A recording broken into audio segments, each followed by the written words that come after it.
Hey YouTube. Um, I just wanted to pop back on here to ask, is there anybody that can relate to being bamboozled by your own narcissist child? And when I say bamboozled, what I'm talking about is your child, my adult child in this case, said something awful to me, but I still wound up trying to apologize, trying to rephrase my words so that we could meet on common ground. And it was met with deflection. It was met with unaccountability. It was met with lack of responsibility.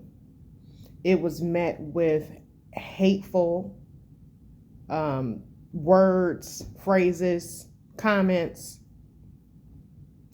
What I'm saying is like dealing with a narcissist is a job for Jesus. It really is, because they will have you believing that you are the root cause of whatever situation blow up. Whatever happened, it's your fault. No matter what it is, it's your fault. Will have you second guessing yourself or making you feel like you crazy. I am literally a victim of the spell of a narcissist. And I was reading something today that I'm just sitting up here and I'm just checking off every box like, yep, that's how I feel. All I'm gonna say is this: I may have been bamboozled and hoodwinked by my son, but I'm not no more. The spell is lifting. The spell is lifting. And one of the things that a narcissist hates is to be ignored. Now, I'm not going to play the petty game.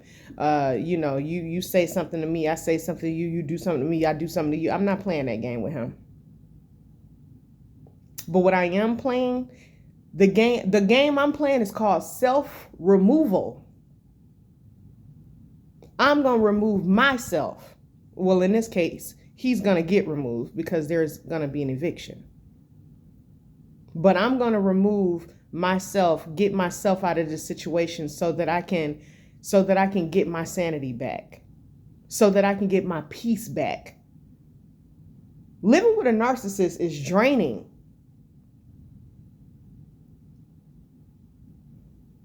It's draining, like I'm sitting up here. I just got done cleaning up. I'm about to get started on dinner. I have a daughter that is soon to be 18 at the end of this month on the 31st. And I want to try to focus on what I can do to make her feel special for her 18th birthday. But somehow, some way, I'm mentally consumed at the conflict that's going on between me and my 21-year-old son, who told me that I'm basically the reason why his brother is dead. I'm grieving. I'm sad. I wake up most days crying because it's like a nightmare that you can't wake up from when you lose a child. And he had the knife and he decided to twist it in the wound. The one thing that he knows that hurts me to my core, he weaponized against me. He weaponized my pain and grief for the loss of my son against me. And he's living here in my home, y'all. So with the narcissist, there is no logic and reasoning because they're always right and they can never admit fault. They can't see anything that's wrong with them. And it's always poor me. And it's always you did what you did to me. And it's never about what they did to you. Never about what they did to you. And it doesn't matter what the approach is, because I can honestly say that, yes, I do have a temper. I have a temper. I have a breaking point. I'm human like anybody else. But when it comes to my children, I have bent over backwards. I am the most flexible, let's sit down, let's talk about it, let's fix this type of mom. especially after losing my oldest son, because it's like I have two children left. So I'm trying to hold on to the small family that I have left, but one of them in my house has horns showing. You can't reason with somebody who sees no fault within themselves. You know, and it hurts. So even though you may go to them and you may try to work it out, figure it out, talk about it, resolve the issue, because of the narcissism, because of the lack of accountability, they're always going to run a smear campaign to their next victim. They're going to tell it to anybody who would listen. And the thing is that like I just said, I have a temper. I have a mouth. But when I'm wrong, I'm wrong. It's never been an issue for me to say, you know what? I'm sorry. As a matter of fact, I had family over here last night. And, you know, when somebody comes in your house, you know, you welcome them, you do whatever you can to make them feel welcome. Well, a family member of mine decided to leave out of the common area and to go up into my personal living space, my bedroom, well, you know, the area where my bedroom is and all of that on the second level of my home. And I had to say, you know, I appreciate that you wanted to go and speak and all of this, that, and the other, but, you know, when you come over to somebody's house, you stay on the main level. You don't just get to walking through somebody's house. But the way it came out, it was very harsh, you know, and it was kind of a hostile situation for a moment. But I had to go back and just let my family member know, like, hey, I apologize. Because the way it came out was like, what are you doing? Like, this ain't your house, blah, blah, blah, which is true. All of that is true. But it's still a better way that I could have said what I said. So me and my family member had a moment, and I apologized for the way I said it, not for what I said, because what I said was right. I mean, this is my home. So, you know, certain areas are off limits unless you are personally invited by me to go there. But that person understood. That person understood where I was coming from and also apologized. Like, yeah, you know, I'm sorry. I shouldn't have did that. That's all it takes to resolve an issue. Communication. Try that with a narcissist. Mom, dad, parents, brothers, sisters, cousins, friends, lovers, husbands, wives, friends. Y'all know what I'm talking about. Try that with a narcissist. Let them come in your house and do something and you address it. It's going to be turned around on your ass. No matter what the issue is, it's going to be turned around. Some way they going to figure out how to flip, how to tip, how to dip, how to avoid, how to throw up a smoke screen, all of that. Become the victim and then also go cry about it in the corner to make you feel like you did something, like you peed in their damn cornflakes. I can't deal with this type of person. And it is so unfortunate for me that one is blood related. I birthed one. Now, don't get me wrong. There is a lot, you know, God willing, I hope God touches him, reaches him, sees him, change him, you know, take him from where he is today and change him into something new, because that's what I know that God can do, right? But in his present state of mind, he's living dangerously. My son is living very dangerously because he's very disrespectful to me. And he literally told me in my face, he said, I have no respect for you. I addressed some issues. Y'all know I posted a couple of videos about it. I got into a little bit more detail. But anyway, I addressed some issues that I was having. And it went left. It went left. It went all the way left.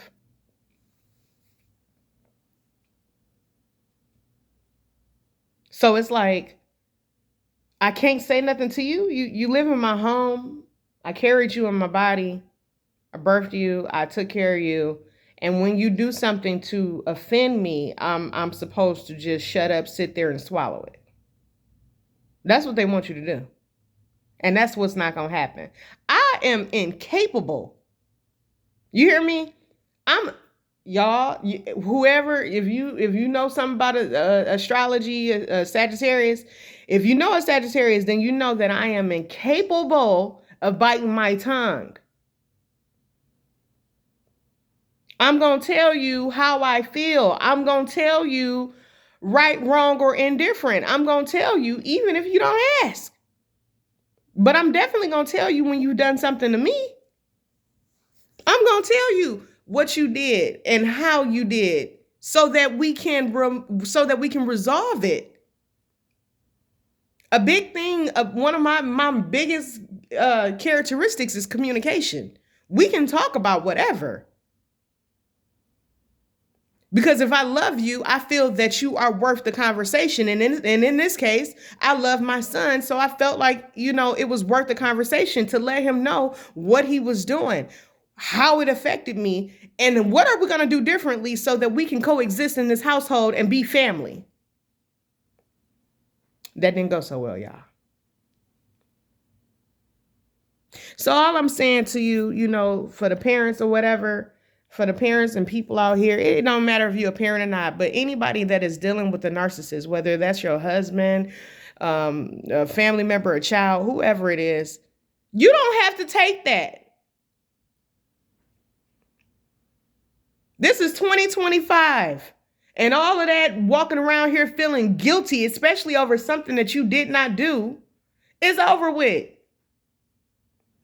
It is over with. Like, seriously, like, I'm done with that. Especially when I know that I've been there for you. When I know that I've tried, I've went above and beyond to make sure that you know that I love you. And that also, even though you have done things wrong to me, I was big enough to say, you know what? You my son, you ain't got nowhere to go. You can come home and we can figure it out and we can work it out. When I know that I've loved you unconditionally, even when you've hurt me, and then you turn around and continue to hurt me, the game is over. The jig is up. Y'all hear me? I mean, the goddamn jig is up. I am done sitting up here walking around like I never did anything right in my life for an ungrateful, entitled child that called me when he needed somewhere to go. Now, it's going to be other things that I'm going to talk to y'all about because I got a lot of things that's going on in my life and I'm trying to, generate different streams of income. I'm a nursing assistant. I'm an insurance agent. I'm a notary public. I'm trying to figure it all out. And in me figuring it all out and me always being optimistic about trying something new or pivoting in a different career, it was always with my children at the forefront because I want them to be okay. Now, granted, granted, I didn't have it all together when I became a mom. I was 16 when I had my first. I was 19 when I had the son who's the narcissist living in my house. And I was 23 when I had my daughter. So the mom that I was back then was still a hardworking mom, but I hadn't even heard of YouTube or being a notary or selling insurance or real estate or anything, all of the things that's in my heart's desire to give my children a better life. I hadn't heard of that then. All I knew was work grind. Okay. And on your free days, you go out, you do things as a family, take your kids out to dinner. We go skating. We pop popcorn. We watch movies. We do things. We did things. And it was always on me. And one thing I always did was my kids used to let her go to Red Lobster. So I always At the end, you know, that bill that come, I'm like, and see, look at this, and look at how much y'all costing me. I always made sure that I let them know that, hey, this wasn't easy, but mommy did it. I did that as a joke, but also being real too, because it's hard. You know, you taking 3 kids out by yourself, and we going out to dinner. You know, it wasn't just no hot and ready. Y'all going to dinner. Because I love you. My kids eat what I eat. They ate what I ate. Well, now I don't have no little kids no more. The oldest one, God took him home. The youngest one is causing me hell here in my house. And my last one, my daughter, she's about to be 18. And she loves her mom, and I'm so thankful for her. But I just wanted to check in with y'all to see if y'all all right, because I'm going to tell you, I ain't been all right. A narcissist will have you second guessing yourself and making you feel like you crazy. And I have done that. And I'm here to say that I'm done beating myself up about it. I'm done beating myself up about it. And so if you're a parent and you're going through what I'm going through, and your relationship ain't all that it should be with your child, and you know that you was there, I'm here to just say this. Let that shit go. Let them find out. Let them find out on the other side of that door who had their back for real, who they should have been appreciating, who they should have been honoring. Let them find out on the other side of that door. Because I'm telling y'all, I served my son with a 30-day notice to vacate. He talking about he ain't going nowhere. Okay. I'm not accepting any more rent from him, nothing. You know, and no, you know, like I said, I bit his head off for a minute or whatever, but at the end of the day, when I tried to come back and try to talk about it, and so we could reach a resolution, because I don't want to see him doing bad. Oh, he told me all kinds of stuff. He told me why the F am I in his room? The room that's in my house. The room that's in my house. He said, why the fuck are you in here? I have zero respect for you. I have nothing to say to you. Once I leave, I won't speak to you again. Okay. Because now we on the same type of time. Please believe that after you gonna sit here and tell me that I'm the reason why your brother and my son is dead, why he was murdered, I don't have nothing to say to you either. Then he also told me, he said, yeah, you know, I know you probably gonna be worried about me. You probably gonna cry, and you probably gonna do this. Let me tell you something. Once I get to this point, ain't no crying. Ain't no tears. Because whatever God's will is, let it be done. Let it be done. You don't care about me? I never did nothing right for you? You in God's hands. So parents, you get like me and let them understand what it feels like to live life on the other side of that door without your help, hope, concern, love, empathy, compassion. I hope he make it, because he is truly in God's hands. He's disrespected me for the last time. But beyond my son, I'm talking about narcissists in general. I can't deal with somebody who cannot accept accountability, who can't take accountability for anything that they do. And I can't deal with somebody who is constantly in a victim mindset. You're not always right. Nobody is. Everybody has faults. And if a person can't realize that, then we have no conversation. Let me know what y'all think. Like, subscribe, comment, let me know. I know I ain't the only one out here like this that's going through it. I'll check y'all later, YouTube.